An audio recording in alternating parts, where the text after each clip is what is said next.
Permit me to tell you what you would have seen and heard had you been with me on Thursday. It will not be pleasant listening. If you're at lunch, or if you have no appetite to hear what Germans have done, now is a good time to switch off the radio. For I propose to tell you of Buchenwald. It is on a small hill about 4 miles outside Weimar, and it was one of the largest concentration camps in Germany, and it was built to last. As we approached it, we saw about 100 men in civilian clothes with rifles advancing in open order across the field. There were a few shots. We stopped to inquire. We're told that some of the prisoners had a couple of SS men cornered in there.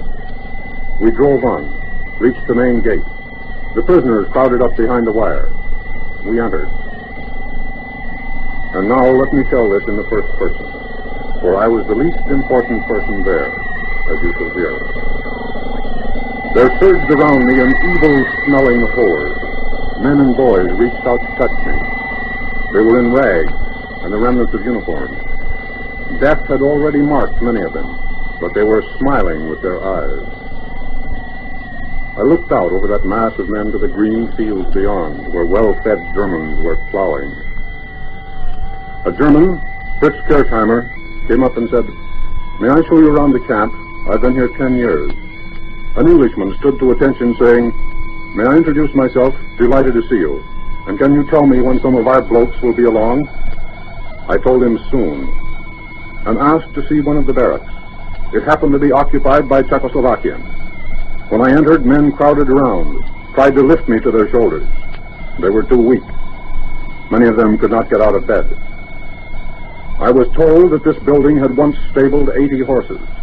There were 1,200 men in it, 5 to a bunk. The stink was beyond all description. When I reached the center of the barracks, a man came up and said, "You remember me. I am Peter Zenku, one-time mayor of Prague." I remembered him, but did not recognize him. He asked about Benish and Jan Masaryk. I asked how many men had died in that building during the last month. They called the doctor. We inspected his records. There were only names in the little black book, nothing more. Nothing who these men were, what they had done, or hoped. Behind the names of those who had died, there was a cross. I counted them. They totaled 242. 242 out of 1,200 in 1 month. As I walked down to the end of the barracks, there was applause from the men too weak to get out of bed. It sounded like the hand-clapping of babies. They were so weak. The doctor's name was Paul Heller. He had been there since '38. As we walked out into the courtyard, a man fell dead. 2 others, they must have been over 60, were crawling towards the latrine. I saw it, but will not describe it. In another part of the camp, they showed me the children, hundreds of them. Some were only 6. One rolled up his sleeve, showed me his number. It was tattooed on his arm. B6030 it was. The others showed me their numbers. They will carry them till they die. An elderly man standing beside me said, "The children, enemies of the state." I could see their ribs through their thin shirts. The old man said, "I am Professor Charles Richer of the Sorbonne." The children clung to my hands and stared. We crossed to the courtyard. Men kept coming up to speak to me and to touch me. Professors from Poland, doctors from Vienna, men from all Europe. Men from the countries that made America. We went to the hospital. It was full. The doctor told me that 200 had died the day before. I asked the cause of death. He shrugged and said, "Tuberculosis, starvation, fatigue, and there are many who have no desire to live. It is very difficult." Dr. Heller pulled back the blankets from a man's feet to show me how swollen they were. The man was dead. Most of the patients could not move. As we left the hospital, I drew out a leather billfold, hoping that I had some money which would help those who lived to get home. Professor Richer from the Sorbonne said, "I should be careful of my wallet if I were you. You know there are criminals in this camp, too." A small man tottered up saying, "May I feel the leather, please? You see, I used to make good things of leather in Vienna." Another man said, "My name is Walter Röder.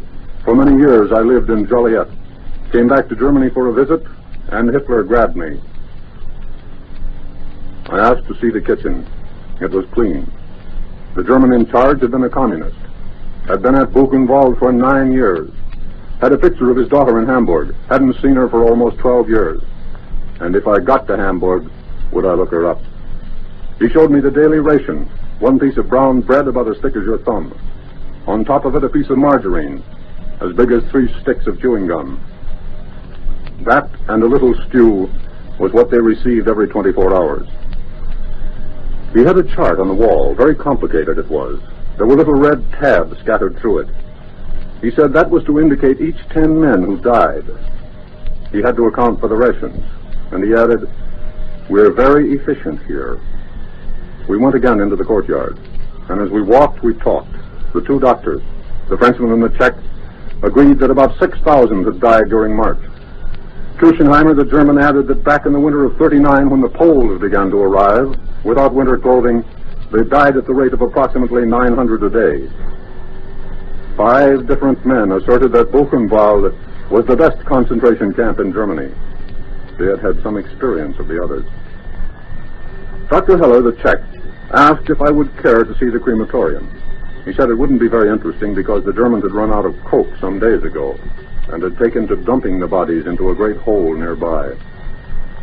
Professor Rieser said, "Perhaps I would care to see the small courtyard."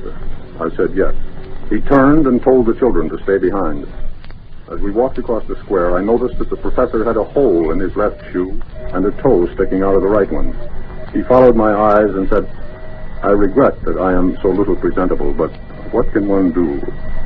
At that point, another Frenchman came up to announce that 3 of his fellow countrymen outside had killed 3 SS men and taken 1 prisoner. We proceeded to the small courtyard. The wall was about 8 feet high. It adjoined what had been a stable or garage. We entered. It was floored with concrete. There were 2 rows of bodies stacked up like cordwood. They were thin and very white. Some of the bodies were terribly bruised, though there seemed to be little flesh to bruise. Some had been shot through the head, but they bled but little. All except 2 were naked. I tried to count them as best I could, and arrived at the conclusion that all that was mortal of more than 500 men and boys lay there in 2 neat piles. There was a German trailer, which must have contained another 50, but it wasn't possible to count them. The clothing was piled in a heap against the wall. It appeared that most of the men and boys had died of starvation. They had not been executed. But the manner of death seemed unimportant. Murder had been done at Buchenwald. God alone knows how many men and boys have died there during the last 12 years. Thursday, I was told that there were more than 20,000 in the camp. There had been as many as 60,000. Where are they now? As I left that camp, a Frenchman who used to work for Havas in Paris came up to me and said, "You will write something about this, perhaps." And he added, "To write about this, you must have been here at least 2 years. And after that, you don't want to write anymore." I pray you to believe what I have said about Buchenwald. I have reported what I saw and heard, but only part of it. For most of it I have no words. Dead men are plentiful in war, but the living dead, more than 20,000 of them in one camp. And the country round about was pleasing to the eye, and the Germans were well fed and well dressed. American trucks were rolling towards the rear, filled with prisoners. Soon they would be eating American rations, as much for a meal as the men at Buchenwald received in 4 days. If I have offended you by this rather mild account of Buchenwald, I am not in the least sorry. I was there on Thursday, and many men and many tongues blessed the name of Roosevelt. For long years, his name had meant the full measure of their hope.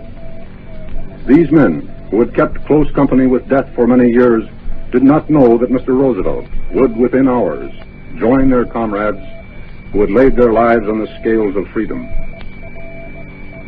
Back in '41, Mr. Churchill said to me, with tears in his eyes, "One day the world and history will recognize and acknowledge what it owes to your president. I saw and heard the first installment of that at Buchenwald on Thursday. It came from men from all over Europe. Their faces, with more flesh on them, might have been found anywhere at home. To them, the name Roosevelt was a symbol, the code word for a lot of guys named Joe, who were somewhere out in the blue with the armor heading east. At Buchenwald, they spoke of the president just before he died. If there be a better epitaph, history does not record it.